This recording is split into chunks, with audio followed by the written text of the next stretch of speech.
Hello everyone and welcome to this special podcast session. I'm Shubhankar Priyadarshi from the PGDM GM batch at XLRI Jamshedpur, and today it's a special pleasure to host someone whose journey perfectly reflects the evolution of modern supply chains from shop floor operations to leading global supply chain strategy. Our guest today is Mr. Shubhankar Chatterji, Chief Supply Chain Officer at Cummins India. Over the course of a distinguished career spanning decades, he has led large-scale manufacturing and supply chain operations across organizations, driving operational excellence, digital transformation, and sustainable growth. Interestingly, there's a small personal coincidence here. Apart from sharing the same name, we also share a common connection with NIT Jamshedpur, which makes this conversation with you even more special for me. Sir, it's an absolute pleasure to host you here today. Hey, it's my pleasure, and think my namesake Shubhankar, you're hosting the podcast, and you're also from the same college.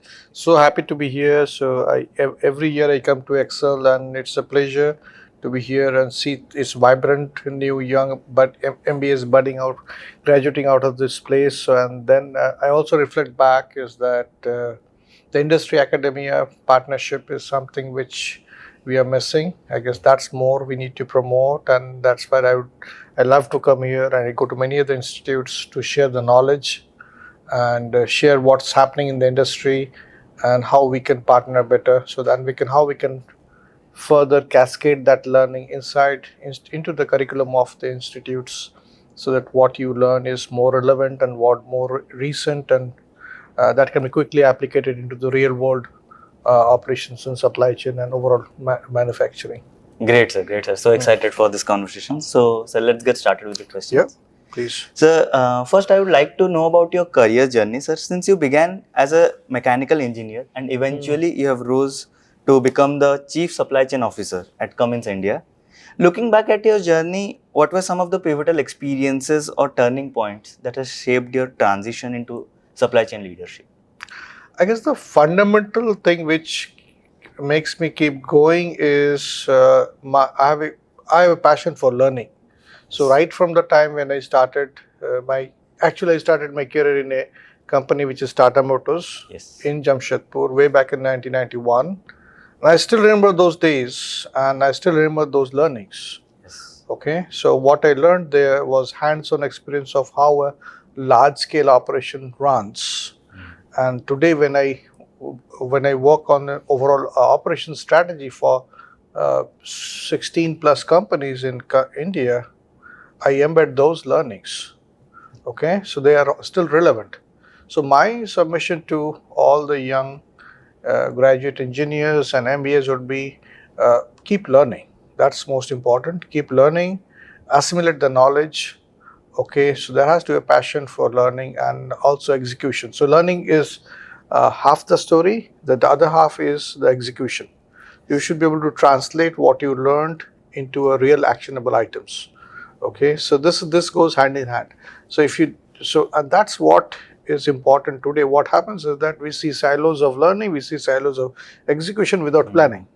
Maybe this war that is going on is a classic example. Is more of execution, less of planning. Yes. Okay, so we really don't know where it's going to end. So this is what happens when you actually execute without implementing or doing a good planning. So that's my pitch. Is that in my career, I have worked in multiple domains, including quality, supply quality, manufacturing, Six Sigma, strategy, managing businesses. Okay. The only thing which is consistent is that trying to be a good learner and trying to applicate what you learned into the real life, actual execution, what is happening. That's really fascinating. So basically, learning and execution with planning is something that leaders should think about when it comes to operations and decision making. Right? Yep, absolutely. So my next question would be around your shop floor experience. So you have worked extensively across plant operations, manufacturing, engineering, and supply chain leadership throughout your career. From your perspective, how important is a hands-on experience in shop floor for someone who eventually wants to lead large global supply chains? Yeah, I guess it's very important, and I'll give you a very simple analogy. Why is it important?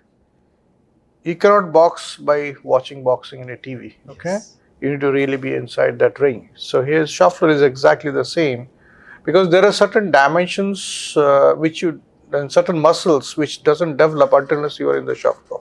Yes. It may look a little archaic, but for example, what is your workforce strategy? What are your workforce psyche? What do the workers want? How do you keep them motivated? How do you keep a large population of hundreds of people in the shop floor motivated and doing the same job?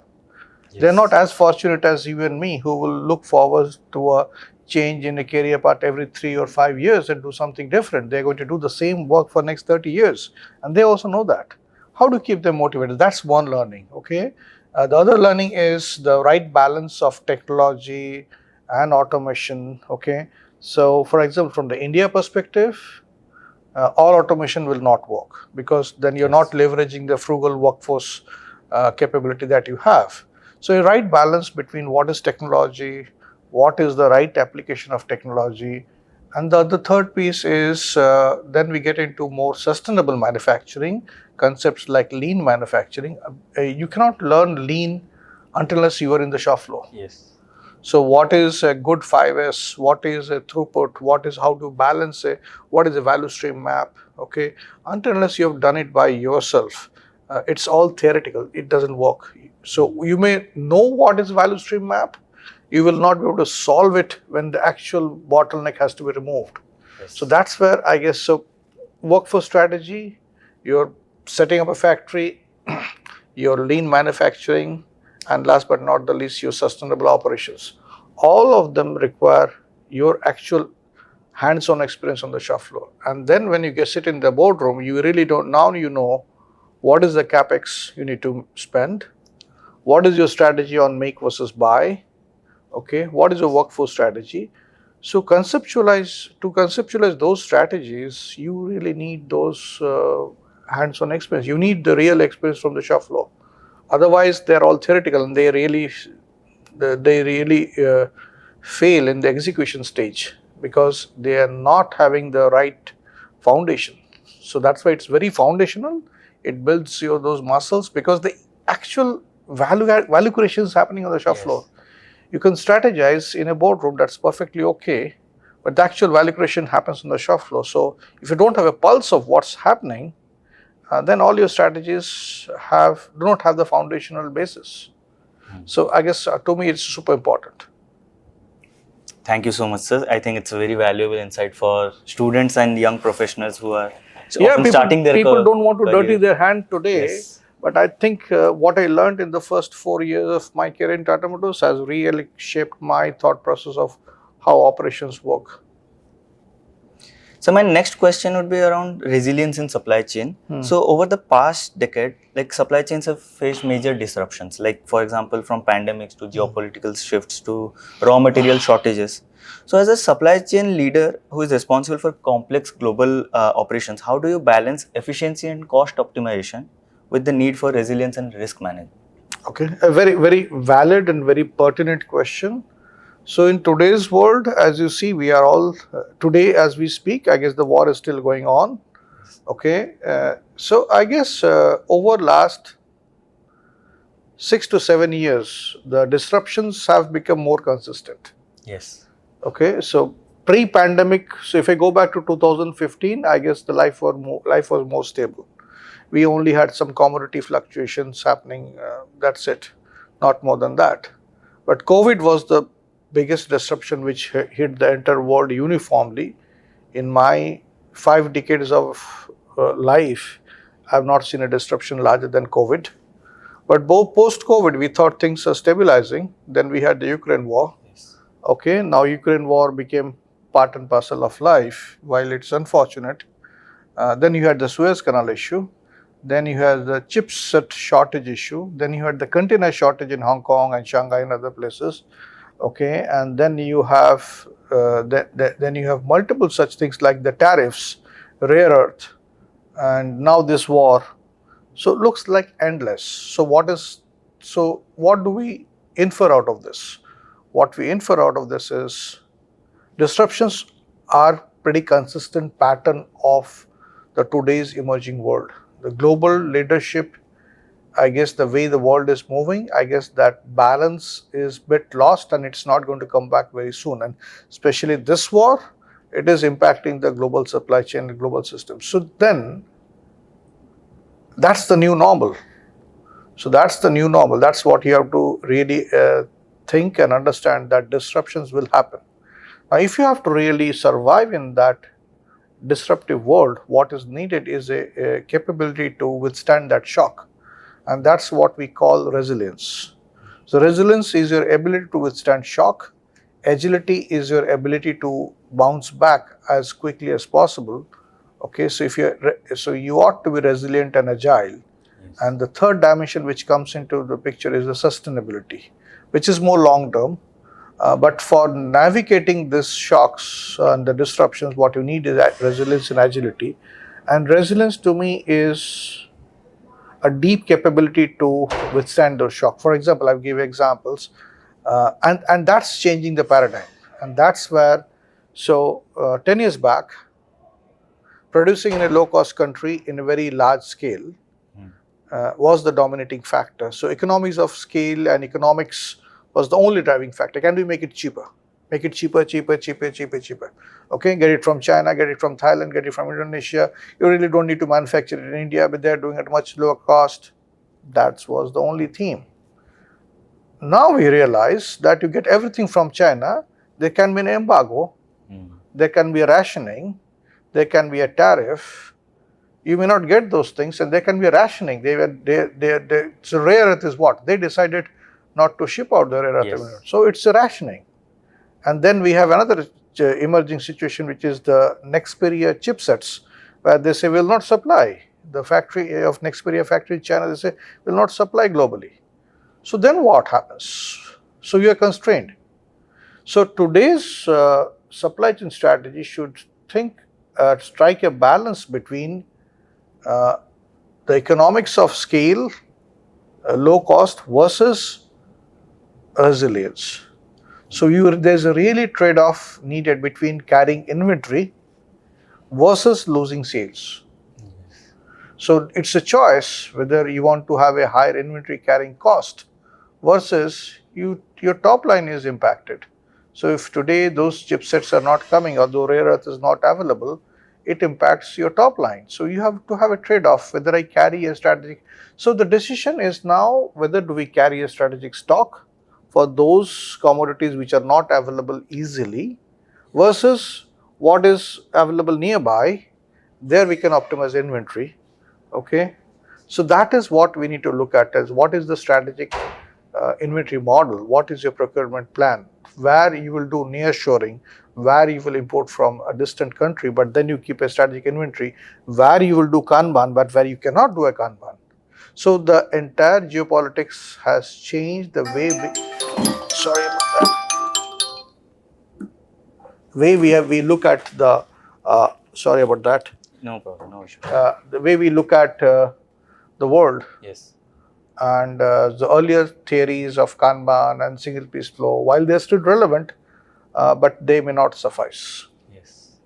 So it's like the philosophies of supply chain have evolved from just pure efficiency to finding the balance between agility and resilience. Yes, you have to find that balance. So there is a opportunity lost cost because of loss of sales versus carrying inventory. So that's the trade-off which we need to strike.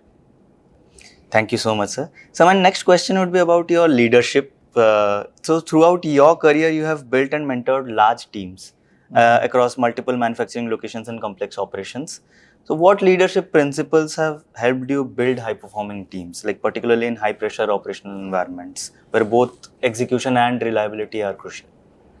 Okay, so here is where this is my thought process is the leadership traits that help you manage large teams.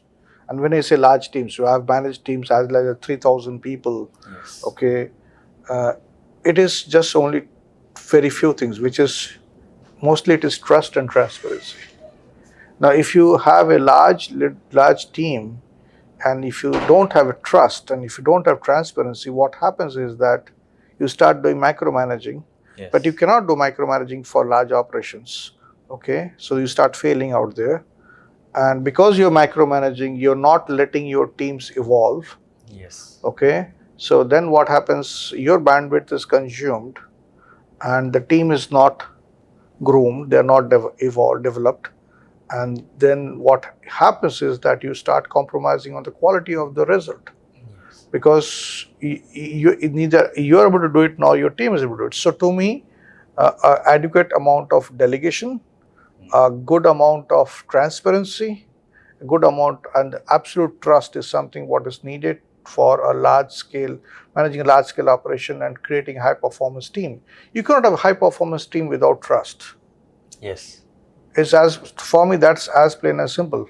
If you want your team to contribute 200%, you ought to trust them. Okay, and if you try to micromanage and if you think you don't trust the team, you rather don't dream of a high performance team. It's not going to happen. Yes. So to me, I guess transparency, trust, transparency, and delegation are the three things which actually helps creating a high performance team. Thank you, sir. That perspective on leadership is incredibly valuable. So my next question would be around the future of supply chains. So looking ahead to the next decade, supply chains are likely to be reshaped by several forces such as, let's say, the AI-driven planning, the sustainability requirements, and digital transformations.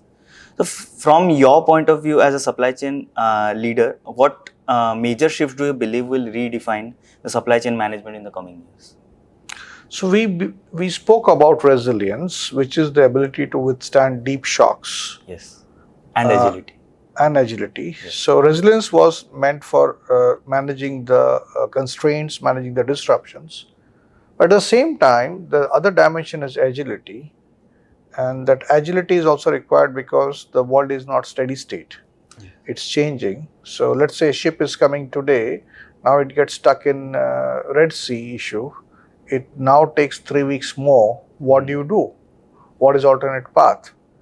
So it's not that easy that you get an alternate part and produce an alternate product, and whether that alternate product is also profitable. So that is where you need to do scenario planning. So what I'm coming to is that to build that agility, what you need is a digital core. Yes. Why? Because what is agility? Agility is your ability to respond in a time scale. Okay? If you respond after a long time, then you're not agile. You need to respond very quickly. So it's ability to respond on a time scale, and what a digital core or a digital platform does is it provides you with the real-time data. So then we come back to Industry 4.0, use of AI and other tools. What it does is one thing, it is able to provide you real-time data. That's what is Industry 4.0, that connected factories and getting real-time data. And that it's not just factories, it is also in the supply chain planning, concepts like control tower, okay, which gives you end-to-end visibility of where the raw material is and where the actual product is, whether it reached the customer or not. So this is data. This is data across the value chain. Yes. And this data is real time. When you get a real-time data and then you top it off with analytics, let's say AI, I'm not talking of ChatGPT's kind of AI, I'm talking of machine learning. So you have large population of data, okay, and you have that large population of data, large sample of data fed into a machine learning tool. It gives you more analytics. So what is happening? You're getting real-time data. You're using an agent to transform that data into meaningful analytics. And so you're getting a picture which is real time, which is complex, but you're able to see that as some synopsis of that very quickly. Yes. So that's what is needed today, is connecting the value chain in real time. Okay, so that is Industry 4.0, that is control tower, whatever you want to call. Within manufacturing, it is Industry 4.0. We are now talking of Industry 5.0. So it's a mix. I call it manufacturing digitization. Other part I call it as supply chain digitization, and they go hand in hand, but they're not same.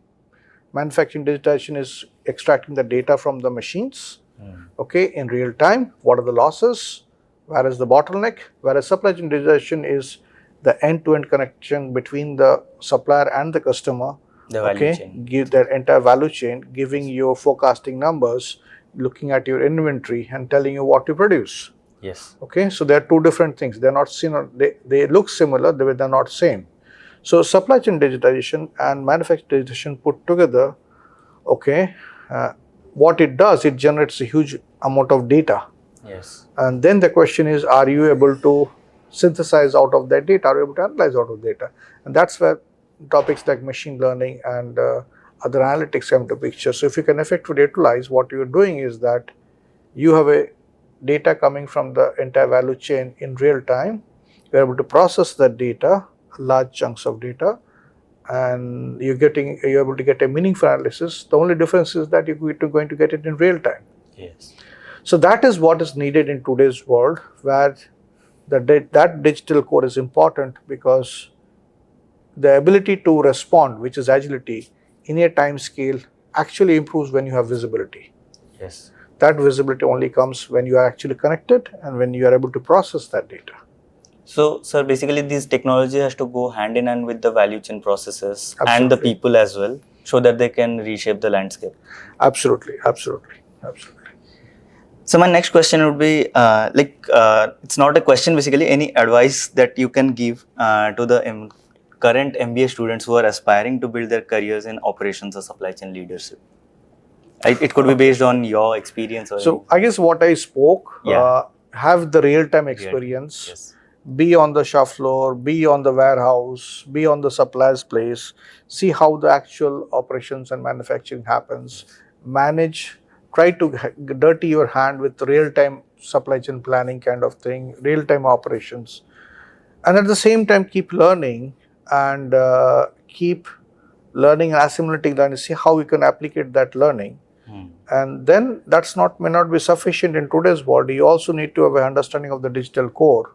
Yes. Okay, so how you connect your supply chain, how you connect your factories and start processing the data. So to summarize, a real-time experience on what's happening, very fundamentals like lean manufacturing, the concepts of lean, okay, they're still very strong. You need to learn, you have to have hands-on experience, but at the same time, right, ability to get a large population of data very quickly, they're able to connect the entire value stream, and then the ability to process. So it's a bit complex, but I think this is the direction which we have to move, because it's not the same what it was 15 years back. It is no more steady state. So how do you operate in a state which is so volatile and it is changing every hour? Yes. I think that's a very incredible, valuable advice for the students who will be listening to this podcast. So before we wrap up, I would like to end this on a slightly personal note. So as I mentioned earlier, we share a connection with NIT Jamshedpur, which is also our alma mater. So looking back at your time there, are there any lessons or experiences or memories that in those early years that have stayed with you throughout your leadership journey? So if I go back, I guess those are your foundational days, Yes. And so when I joined NIT back in 1987, Yes. okay, the curriculum was very conventional, okay, Yes. and the way of teaching was also very conventional.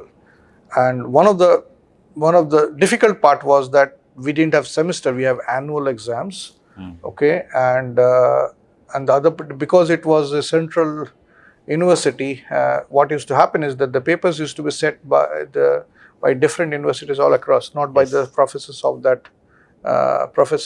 that institute. So for mechanical extra design, they would have sent the curriculum, the syllabus to IIT Kharagpur and say, hey, some of the professors would say, what that used to make us do is to read the entire syllabus, the entire book end to end, because you don't know where is the question coming from. So what is taught in the class is no more relevant. It's very limited, because that's only 30 marks and rest. But that gave me the foundational thing that, okay, you read many books, you go deep inside, because you're preparing for something which is unknown. You're not limited to your coursework and the class notes. Okay, so that helped me go more deeper, and those foundational things still work. I still remember metalworking. I still remember how to design a truss. Okay, I still remember your your operations research, okay, all those papers are still live in my mind because of the very foundation that we went very deep inside. So I think going back, while today the learning is very different, you look at YouTube and you learn very quickly. But if you want to do deep research, so I'm moving little away from industry towards academia. Yes. If you really want to do deep research, you need to go back to the foundational piece because that's where the knowledge is retained. You have it with you for next 50 years. Yes. Thank you so much, sir, for sharing your experiences and insights with us today. It was truly fascinating to hear about your journey from engineering and plant operations to leading supply chains at a global scale. I'm sure our listeners, especially students aspiring to build careers in operations and supply chain leadership, will take away many valuable lessons from this conversation. Thank you once again, sir, for being Most with us. welcome. It's my pleasure to be here. I really enjoy talking to all of you. Thank you so much. Thank you.